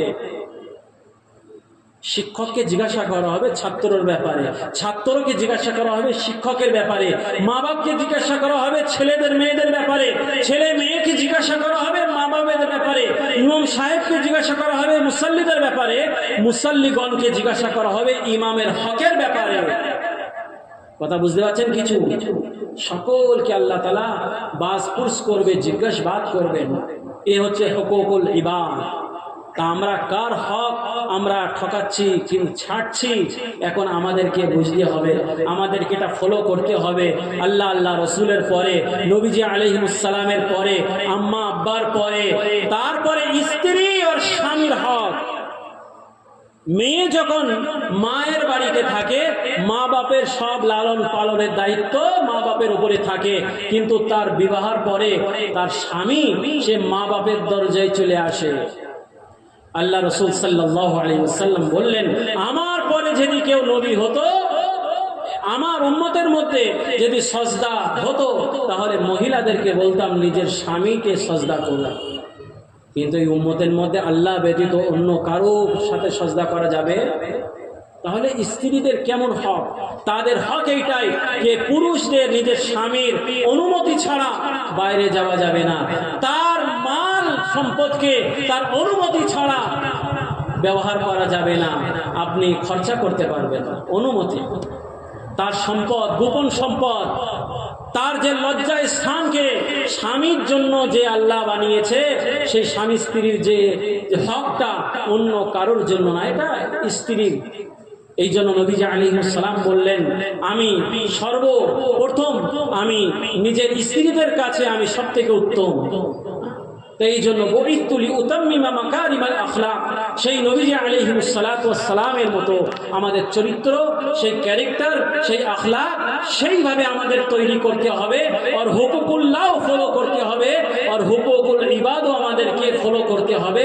আর যদি আমরা সেইটা ফলো করে সেইভাবে জিন্দেগি আমরা যাপন করে আমরা দুনিয়ার থেকে আমরা যেতে পারি, তাহলে আল্লাহকে দুনিয়ার মধ্যে স্মরণ করা হবে, তাহলে আমাদের জীবনটাই হবে। হযরত হানজালা রাদিয়াল্লাহু আনহু তিনি যখন আল্লাহর রসুলের মজলিসের মধ্যে ছিলেন, তখন আল্লাহর রসুলের মজলিসের মধ্যে থাকার জন্য আল্লাহ রসুলকে মনে করতেন, জান্নাত জাহান্নাম তার সামনে থাকতো। কিন্তু তিনি যখন স্ত্রী বাচ্চাদের কাছে চলে গেলেন, স্ত্রী বাচ্চাদের কাছে সেই জান্নাত জাহান্নামের কথা মনে পড়ছেন না, জান্নাত জাহান্নামের কথা কোনো স্মরণে আসছে না। এখন হানজালা রাদিয়াল্লাহু তাআলা আনহু ভাবতে লাগলেন, আর ভাবতে লাগলেন কি আমি নবীজির সহবতে বসি, তখন আমাকে তো তো জান্নাত জাহান্নামের কথা মনে পড়ে, কিন্তু যখন আমি স্ত্রী আর বাচ্চার কাছে যাই কোনো স্মরণে আসে না। তাহলে কি ব্যাপার? না ফাকা হানজালা, হানজালা মনে মুনাফিক হয়ে গিয়েছে। যাচ্ছেন চিন্তা করতে করতে হযরত আবু বকর সিদ্দিক রাদিয়াল্লাহু তাআলা আনহুর সাথে সাক্ষাৎ। হযরত আবু বকর বললেন, ভাই কি হলো? তো বলছে, আমি নবীজিকে একটা প্রশ্ন করতে চাই। রসুলের কাছে গিয়ে তিনি প্রশ্ন করলেন। তাহলে এই অবস্থা সর্বসময়। এই জন্য আল্লাহ রসুল বলছেন, তোমার শরীরেরও কোনো হক আছে, তোমাদের বউ বাচ্চারও হক আছে, তোমার নিজের আরাম তারও প্রয়োজন, বউ বাচ্চারও প্রয়োজন, ব্যবসা বাণিজ্যও প্রয়োজন, কিন্তু রহবানিয়ত নেই। আল ইসলাম আর রহবানিয়ত ফিল ইসলাম, ইসলামের মধ্যে কোনো সাধু সন্তপনা নেই, রহবানিয়ত নেই। আপনি দেখেছেন হিন্দুদের মধ্যে সাধু সন্ন্যাসী হয়ে তারা পাহাড়ের ওপরে জীবনযাপন করে, বউ বাচ্চা করে না, বিয়া করে না, করে কি করে না বলুন? কিন্তু ইসলামের মধ্যে ওটা করলে হবে না। আল্লাহ রসুল বলছেন, তিনটি সাহাবী হযরত আয়েশা সিদ্দিকা রাদিয়াল্লাহু আনহার কাছে কিংবা অন্য একটি উম্মাহাতুল মুমিনিনের কাছে এসে জিজ্ঞাসা করলেন, নবীজি সারা রাত নামাজ পড়েন? বলছে, হ্যাঁ, এইভাবে নামাজ পড়েন। নবীজি রোজা করেন? নবীজি রোজ এইভাবে রোজা করেন। যদি কিছু পাই তো খান, আর না পাই তো আলহামদুলিল্লাহ, আমি রোজা। নবীজি বিবিদের সাথে এইভাবে থাকেন। তা তিনটি সাহাবা তানারাও ভাবলেন, আমরা বউ বাচ্চা করব না, আমরা সকলে কি হয়ে যাব? খাসি হয়ে যাব। হাদিসের শব্দের মধ্যে আছে খাসি হয়ে যাবে, তা আমরা স্ত্রী আর বাচ্চা কাচ্চা নেব না, কিংবা আমরাও নবীর মতো আমরা ইবাদত করব, আমরাও নবীজির মতন সারা সারা রাত নফল নামাজ পড়ব, তাহাজ্জুদ পড়ব। এইটা শুনে তারা সে নিজের অবস্থায় গিয়ে ফিরে তারা শুরু করে দিল। নবীজি আলাইহিস সালামের কানে উম্মাহাতুল মুমিনিন আম্মা জান কোনো একটা ছিল, তিনি বর্ণনা করলেন, আপনার তিনটি সাহাবী এসেছিল, এইভাবে তার আলোচনা সমালোচনা করছিল। নবীজি প্রচণ্ড রেগে গিয়েছে, রাগিন্বিত অবস্থায় নবীজির মাঝখানে একটা শির থাকতো, সেই শিরটা ফুলে গিয়েছে। আর বললেন, আল্লাহ তাবারক ওয়া তাআলা আমাদেরকে জান্নাতের পুরুষদের ক্ষমতা আমাকে দিয়েছে, আল্লাহ আমাকে রুহানি রিজক দেন, আমি খাই, আল্লাহ সেই তৌফিক আমাকে দেয়, আমি পালি খাই না পালি কোনো আমার অসুবিধা নেই। বলুন সুবহানাল্লাহ। আর এরা একদিন খাবে, না দিন খাবে, পরে দুর্বল হয়ে পড়বে, শরীয়ত এদের থেকে দূর হয়ে যাবে। এই ধরনের ইবাদত শরীয়তের মধ্যে প্রয়োজন নেই। আপনি খান পানও করুন, আপনি ব্যবসা বাণিজ্যও করুন, কিন্তু যা কিছু করবেন তার জন্য করবেন। বলুন বলুন একবার, আল্লাহর জন্য। কাউকে ভালোবাসবেন আল্লাহর জন্য, কাউকে নফরত করবেন, ঘৃণা করবেন, সেও আল্লাহর জন্য। আপনি স্ত্রীদের সাথে বাচ্চাদের সাথে জীবনযাপন করবেন আল্লাহর জন্য। আল্লাহ এই জন্য এই আল্লাহর জিকির যেটা সাহাবীদের মধ্যে সর্বসময় ছিল, এই জন্য আল্লাহ রাসূল সাল্লাল্লাহু আলাইহি ওয়াসাল্লাম বলছেন যে যারা আল্লাহর জিকিরকে তারা নিজের পোশাক বানিয়েছে আর আমার তরিকাকে তারা নিজের পোশাক বানিয়েছে, সর্বসময় তাদের অন্তরের মধ্যে আল্লাহ আছে, তাদের পোশাকে তাদের চরিত্রের মধ্যে আমার চরিত্র ক্যারেক্টার আছে, তাদের আল্লাহ তাআলা পুরস্কৃত করে থাকেন। প্রথম পুরস্কার তাদের মধ্যে আল্লাহ হাইবাতু ফি কুলুব, তাদের যারা বড়রা তাদের কুলুবের মধ্যে অন্তর যারা আল্লাহওয়ালা মানুষ, আল মুহাব্বাতু ফি কুলুবিল বারারা, তাদের আল্লাহওয়ালাদের অন্তরের মধ্যে সেই ব্যক্তি, সেই বান্দা, সেই বান্দির মুহাব্বত আল্লাহ পয়দা করে দেয়। বলুন সুবহানাল্লাহ। দ্বিতীয় পুরস্কার আল্লাহ দিয়ে থাকেন, কি বলছেন? আল হাইবাতু ফি কুলুবিল ফাজারা, দ্বিতীয় পুরস্কার আল্লাহ দিয়ে থাকেন এই ধরনের যারা রসুলের সুন্নতের উপরে জিন্দেগি যাপন করে, আল্লাহর তরিকার উপরে জিন্দেগি যাপন করে, তাদের ফাসিক ফাজির যারা খারাপ জালিম আর জাবির কোন বাদশাহ, কোন সম্রাট, কোন মানুষ, তাদের সামনে তাদের আল্লাহ ক্ষমতা দেয়, তাদের রব থেকে তারাও কেঁপে পড়ে, তারাও কেঁপে পড়ে। আল্লাহ সেই ক্ষমতা দিয়েছে। আল্লাহওয়ালাদের অন্তরের মধ্যে তার মোহাব্বত পয়দা করে দেয়। কে দেয় বলুন? বলুন আল্লাহ। আর ফজরা গুনাহগার মানুষদের অন্তরের মধ্যে এনার কি করে দেয়? হেইবত, ভয় পয়দা করে দেয়। তৃতীয় পুরস্কার আল্লাহ নবীজি আলাইহিস সালাম বলছেন, তৃতীয় পুরস্কার কি দেয়? তাদের ইবাদতের মধ্যে আল্লাহ তাআলা রিজকের মধ্যে আল্লাহ বরকত দান করে থাকে, যাদের সুন্নতি তাদের পোশাক থাকে, সুন্নতি জীবন যাপন করে থাকে। চতুর্থ পুরস্কার তাদের আল্লাহ দিয়ে থাকেন যে তারা সর্বসময় তারা ইবাদতের মধ্যে মনোযোগ দিয়ে তাদের জীবন ইবাদতের মধ্যে তারা কাটিয়ে থাকে। বলুন সুবহানাল্লাহ। তাহলে নেক বান্দাবান্দি তারা হতে পারে।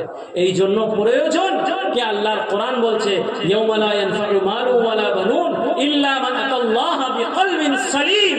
আল্লাহর কোরআন বলছে সেই দিনে আপনার সম্পদ কোনো কাজ আসবে না, সেই কিয়ামতের দিনে আপনার সন্তান সন্ততি কোনো কিয়ামতের ময়দানে কাজ আসবে না। যদি কোনো কাজ আসে আপনি এই অন্তরকে বানিয়ে যাবেন আল্লাহর ভয়, আল্লাহর জন্য লজ্জা পয়দা করে জিন্দেগি যাপন করে রসুলের তরিকা অনুযায়ী জিন্দেগি যাপন করবেন। এই লজ্জা পয়দা করা, এই সুন্নত, এই মডেল তৈরি করা, এইটাই কিয়ামতের দিনে আপনার জন্য নজাতের একটা জরিয়ে বেনে যাবে। বলুন সুবহানাল্লাহ। তাহলে আমাদের কেমন জিন্দেগি যাপন করার দরকার ভাই? তা আমাদের সেই মডেল আল্লাহ রসুল সাল্লাল্লাহু আলাইহি ওয়াসাল্লামকে আল্লাহ দিয়েছেন। আজ আমরা কোনো জিনিস কিনতে যাই তার একটা মডেল দেখি। আল্লাহ এই নমুনা, এই মডেল আমাদের রসুলকে বানিয়েছেন। তার 63 বছরের জীবন আমাদের জন্য একটা আইডিয়াল, একটা মডেল, একটা নমুনা আল্লাহ বানিয়েছে।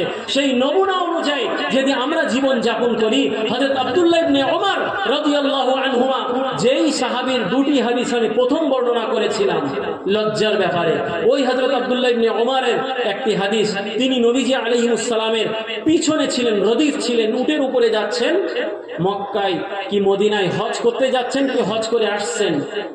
এমন একটি জায়গায় তিনি কাফলাকে দাঁড় করে দিলেন, আর তারপরে তিনি গিয়ে সেই জায়গাটায় গিয়ে বসে যান। লোকেরা জিজ্ঞাসা করলেন, হুজুর বসলেন আবার উঠে চলে আসলেন, কি ব্যাপার? পায়খানা পেশাবের জন্য তো যাননি। তো হযরত আব্দুল্লাহ ইবনে ওমর বললেন, আমার মাহবুব সাল্লাল্লাহু আলাইহি ওয়াসাল্লাম, আমি যখন মক্কায় যাচ্ছিলাম, রসুলের পিছনে আমি রদিফ ছিলাম, সিটের পিছনে, আমি তখন ছোট ছিলাম। নবীজি এই জায়গায় দাঁড় করিয়ে নিজের কজায়ে হাজাতের পায়খানার জন্য গিয়েছিলেন। বলুন সুবহানাল্লাহ। নবীজি এখন নেই দুনিয়ায়, কিন্তু আমি তানার আশিক অনুযায়ী সেই জায়গায় বসে আমি সুন্নতটা পালন করছি। একবার বলুন সুবহানাল্লাহ। কি মোহাব্বত! একটি সাহাবী রসুলের মাঝখান থেকে মাং ছিল, আমরা কি বলি বাংলায়, সীতা, উর্দুতে মাং বলা হয় ওকে। তা মাঝখানে, চুলের মাঝখান থেকে নবীজির চুল ছিল এইভাবে। তা একটি সাহাবী নবীজিকে দেখেছেন এইভাবে, কিন্তু সেই সাহাবী ছিল নেড়া, তার চুলই আসতো না। এখন তিনি মনে করলেন আমি রসুলের সুন্নত কি করে পালন করব। অমন একটা হলো হঠাৎ করে, সেই অবস্থায় তিনি একটা আগুন জ্বলছিল, সেই আগুনটা তুলে নিজের নবীর সুন্নত পালন করার জন্য আগে যখন গুলি লাগতো, তলোয়ার তীর লাগতো, ওই জায়গাটাকে জ্বালিয়ে দেওয়া হতো, ঔষধ লাগিয়ে দেওয়া হতো, জায়গাটাকে জ্বালিয়ে দেওয়া হতো। সেইটা আগুনটা তুলে উনি মাথায় বসিয়ে দিলেন। আর মাথায় বসিয়ে দেওয়ার পরে যখন সেই জায়গাটায় মরহম লাগানো হলো, তারপরে ঔষধ লাগাবার পরে জায়গাটা তো সেরে গেল, ভালো হয়ে গেল, কিন্তু দাগটা থেকে গেল বড় একটা এরকম সীতা মতো। তিনি বললেন, আরে বাবা তুমি কি করলে, ইচ্ছা করে সব কেন? তা বললেন, আমার তো নবীর মতো এইভাবে সীতা নেই, আমার তো চুলও আসে না, কিন্তু রসুলের মহব্বতে, রসুলের আনুগত্য করার জন্য আমি এটা করেছি। আমার রসুলের সুন্নত অনুযায়ী যদি আমার জীবন হয়ে থাকে, এইটাই আমার জন্য যথেষ্ট। বলুন সুবহানাল্লাহ।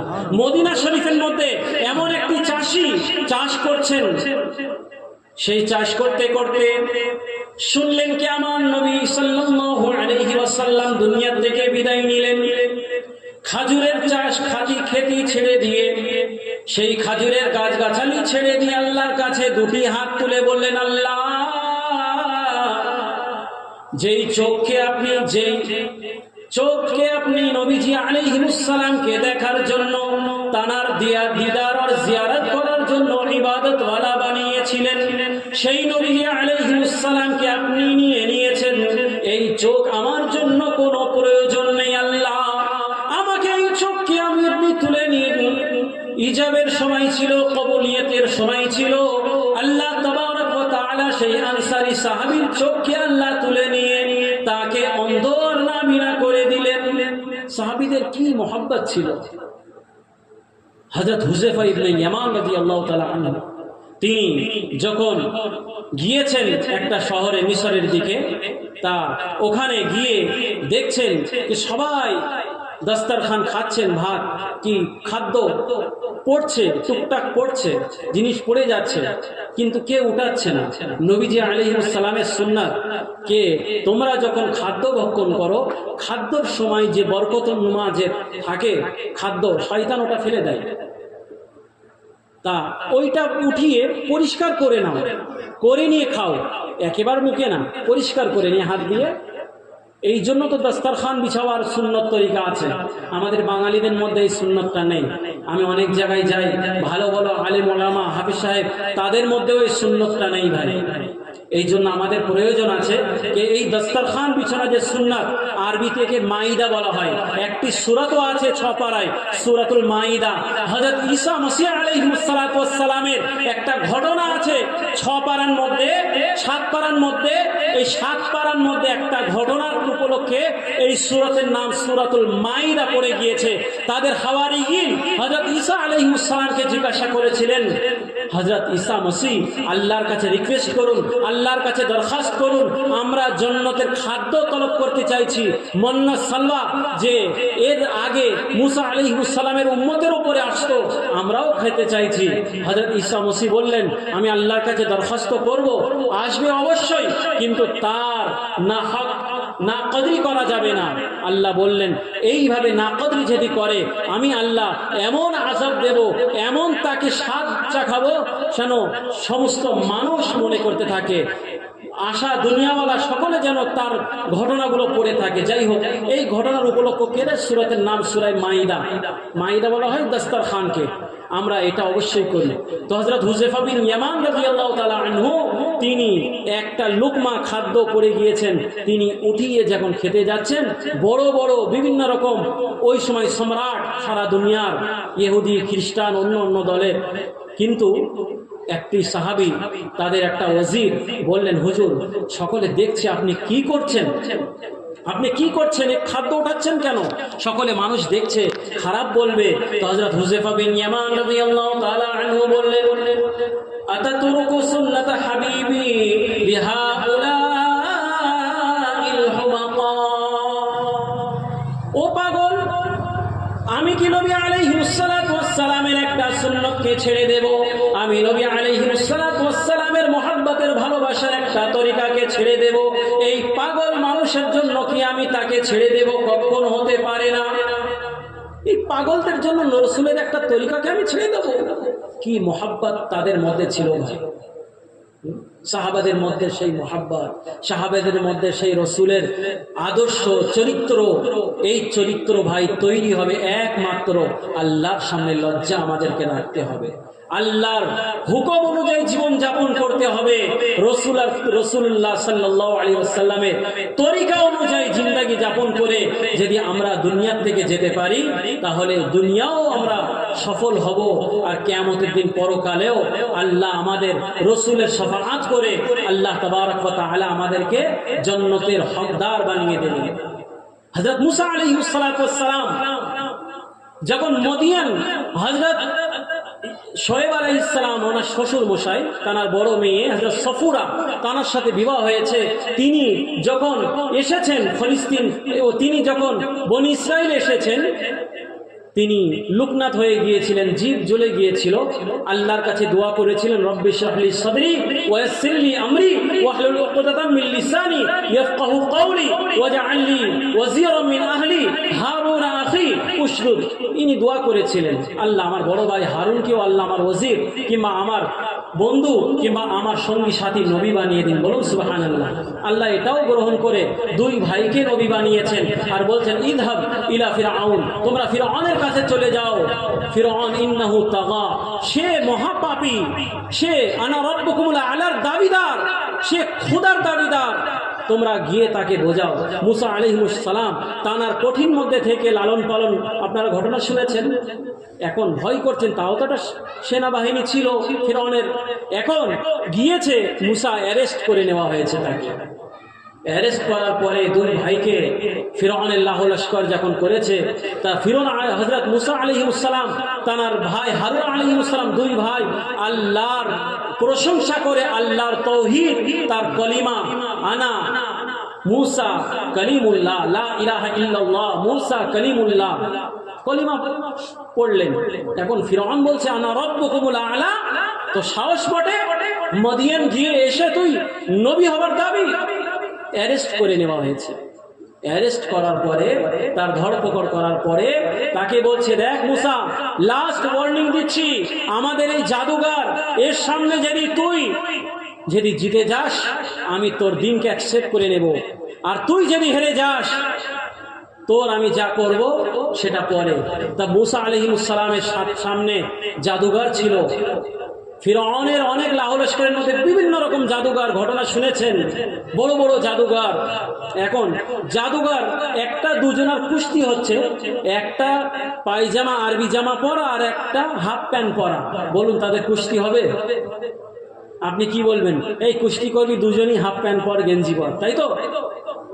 এখন ফিরআউন এমন একটা ঈদের দিনে, সমস্ত জনগণকে আসার দিনে সকলকে দাওয়াত করেছে কি অমুক দিন লক্ষ লক্ষ মানুষ সেই জায়গায় একত্রিত হবে আর কুস্তি হবে। এক থাকবে হযরত হারুন আর মূসা, আর এক দিক থাকবে জাদুঘর, অসংখ্য জাদুঘরেরা। এখন যদি এরা হেরে যায় তাহলে একে আমি শাস্তি দেব, আর যদি জিতে যায় আর আমি যদি হার মেনে থাকি আমি কলিমা পড়ে নেব। এইভাবে করে এখন কি হলো, এই শর্তের উপরে একটা, যেমন আমাদের খেলা হয় সার্কাস খেলা মতন, এমন একটা জাদুঘরেরা আসলো, মুসা আলাইহিস সালামও আসলো। এখন আল্লাহ যেমন ওহী নাজিল করছেন, হ্যাঁ, হযরত মুসা আলাইহিস সালাম তেমন করছেন। লাঠি ছিল হযরত শুআয়ব আলাইহিস সালাম নিজের শ্বশুর মশাইয়ের, ওই লাঠি হযরত আদম আলাইহিস সালামের আর লাঠি, ওই লাঠি হযরত মুসা আলাইহিস সালামকে আল্লাহ বললেন ঢেলে দাও, নিচে জমিনের উপর ঢেলে দিলেন, তারপরে সেটা আজদাহা বেনে গেলেন। শুনেছেন তো ঘটনা, আমি ঘটনার দিকে যাচ্ছি না, আসল রসুলের তরিকার উপরে আমি এই কথাটা আপনার সামনে রাখতে চাইছি। এখন যাই হোক, আগে মুসা আলাইহিস সালাম ওরা এইভাবে করতে করতে সেই জাদুঘরেরা দেখছে এই তো যে লাঠি ঢালছে, এটা কোনো জাদু না, এটা তো কোনো জাদু না, এ তো আম্বিয়া আলাইহিস সালামের কেরামতি মুআজিজা যাকে বলা হয়। রসুলের মুআজিজা ছিল চাঁদকে দু টুকরো করা, শুনেছেন কি শোনেননি? বিভিন্ন রকম মুআজিজা অনেকগুলো আছে, কোরআন করিম সব থেকে বড় মুআজিজা। তা এই জাদুঘরেরা দেখছে এটা তো কোনো জাদু না, তো সব জাদুঘরেরা একত্রিত হয়ে, হ্যাঁ, আমান্তু বিরব্বি হারুন ওয়া মূসা, বিরব্বি হারুন ওয়া মূসা, আমরা মূসা আর হারুনের প্রভুর হাতে আমরা বায়াত করে তানার আল্লাহর উপরে আমরা ঈমান আনছি, বলুন সুবহানাল্লাহ।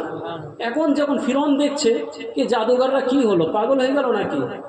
এরা তো মুসা আলাইহিস সালামের সাথে কুস্তি লড়তে, জাদু করতে গিয়ে এরাই তো সব মুসলমান হয়ে যাচ্ছে, কি ব্যাপার? নিশ্চয়ই আগের থেকে যুক্তি করে রেখেছিল এরা।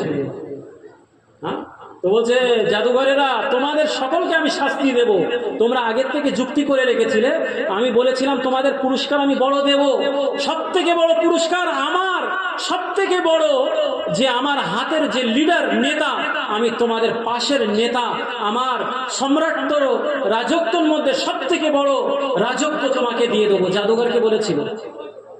কিন্তু জাদুঘরদের আল্লাহ হিদায়াত দিয়েছেন। এখন জাদুঘর এক সাইডে জামা আর গেঞ্জি, ধরুন উদাহরণ ওই জামানায় যা ছিল, আর মুসা আলাইহিস সালাম পাগড়ি পরা আছে, মুখে দাঁড়িয়ে আছে, জামা আছে লম্বা, হাতে আসা আছে, আর জাদুঘরদের বলছে মুসা আলাইহিস সালাম তোমরা ওই ড্রেস করো। তো মুসা আলাইহিস সালাম বলছেন না, আমি নিজের সতর্কে আমি বার করব না, আমি আমার পাগড়িকে খুলব না, আমি আমার ড্রেসকে চেঞ্জ করব না। এখন জাদুঘরদেরকে ফিরআউন বলে দিয়েছে ঠিক আছে বাবা, তার মতো তোমরাও ড্রেস চেঞ্জ করো, তোমরাও সেইভাবে পোশাক, তোমরা নিজের পোশাককে তৈরি করে তোমরাও করো। এখন দুই দলের এইভাবে পোশাক তারা পরার পরে যখন তাদের মোকাবেলা হচ্ছে, এক সাইডে মুসা ও হারুন আলাইহিস সালাম আর এক সাইডে জাদুঘর, অসংখ্য জাদুঘর, তাদের মধ্যে যখন আল্লাহ তাবারক ওয়া তাআলা হযরত মুসা আলাইহিস সালামকে ওহী করে বললেন, মুসা এই যত জাদুঘর সব তোমার হাতে ঈমান এনেছে, বলুন সুবহানাল্লাহ। হযরত মুসা আলাইহিস সালাতু ওয়াস সালাম আশ্চর্যজনক হয়ে বললেন, আল্লাহ, মদিয়ান থেকে আমি এসেছিলাম কিবতীকে মেরে, এই যে বনি ইসরাইলের মধ্যে ফিরআউনের একটা পুলিশকে হত্যার পরে আমি মদিয়ান চলে গিয়েছিলাম, তানার হযরত শুআয়ব আলাইহিস সালামের বড় মেয়ে সফুরা আলাইহিস সালাম, তার সাথে আমার বিবাহ করার পরে আসার পরে এই যুদ্ধ জাদুঘরদের সাথে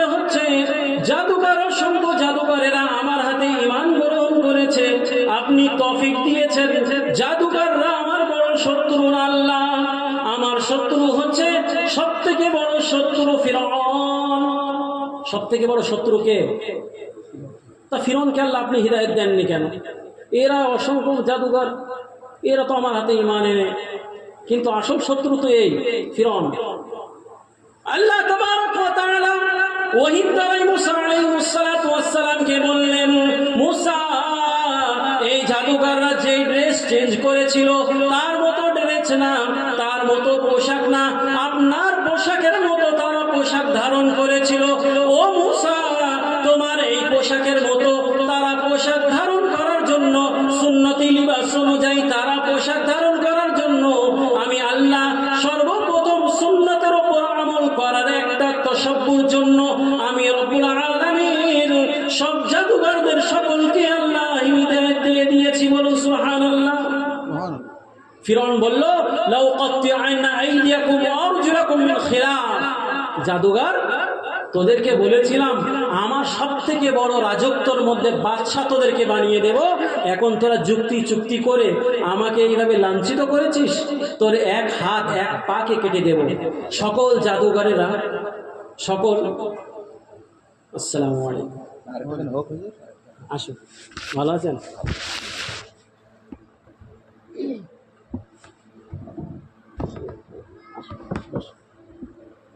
সকল জাদুঘরেরা এটা অ্যাকসেপ্ট করে নিয়েছে। তারা বলছে আল্লাহর কাছে, আল্লাহ আমাদেরকে সকলকে আল্লাহ সবর করার তৌফিক দাও। সকল জাদুঘরকে হাত পা কাটিয়ে এক হাত এক পা কেটে তাদেরকে ফাঁসিতে ছুড়িয়ে দেওয়া হয়েছে। কিন্তু এমন একটা ইতিহাসের মধ্যে লেখা নেই যে এত অসংখ্য জাদুঘরের মধ্যে একটা জাদুঘর মুসা আলাইহিস সালামের আল্লাহর থেকে তারা বেঈমান হয়ে কাফির আবার ফিরে গিয়েছে, এমন হয়নি। কথা বুঝতে পারছেন তো? ছিল রসুলের তরিকা আল্লাহর লজ্জা। বলুন সুবহানাল্লাহ। আমি হাদিস শরীফের মধ্যে বলেছিলাম, ইন্নাল হায়া ওয়াল ঈমান কুরানা জামিআ ফাইযা রুফিআ আহাদুহুমা রুফিআ আল-আখার। হযরত আব্দুল্লাহ ইবনে ওমর রাদিয়াল্লাহু আনহুমা বর্ণিত হাদিস শরীফের মধ্যে জানিয়েছেন, একদিকে হায়া লজ্জা আর একদিকে ঈমান এক আরেকের সাথে সংযুক্ত হয়ে থাকে। যখন এক আরেক থেকে বিচ্ছিন্ন হয়ে যায়